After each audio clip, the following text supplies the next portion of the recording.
আমি আজকে ওকে বলেছি টক দই আর ড্রাই ফ্রুট এইসব দিয়ে খাও।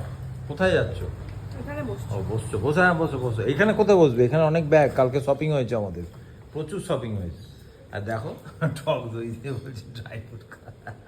আগে কম খাচ্ছি, আমাকে আরো কম খাওয়াচ্ছি। বলছে তুই টক দই আরে খেয়ে খা। টেস্ট করে দেখ কি ভালো লাগছে। টক দই তো আমি এমনিই খাই। না এমনি ভালো লাগছে তো। ভালোই লাগছে। আর পেট যদি না ভালো বল, তাহলে আমি এটা হ্যাঁ, দিচ্ছি। এখন অনেকটা ভালো করে দেখাই, তোমরা দেখে নাও।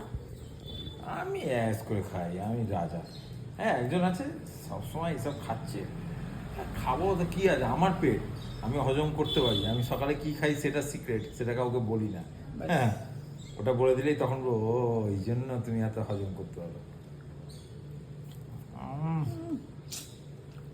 এটা হজম করে না, সকালবেলা সব খেতে ভালো লাগে না। তোর যে কি করে খাস কে জানে বাবা। রাজা ব্যাস।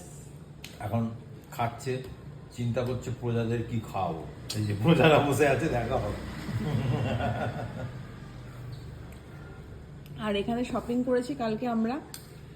অনেক শপিং এ কি শপিং করেছি সেটা সোনালী ভট্টাচার্য আজ যাবে, তোমরা দেখে নেবে। ওটা শপিং না, এটা হচ্ছে প্রি পুজো শপিং। মোটেই এটা প্রি পুজো শপিং না, ফালতু কথা বলিস না। তুই আমাদের ভাবছিস কি বলবি এইগুলো করে তুই পুজোয় কাটিয়ে দিবি, ওসব ভুলে যা তুই, ওসব মাথায় নিস না তুই। রাখ আমি খাই।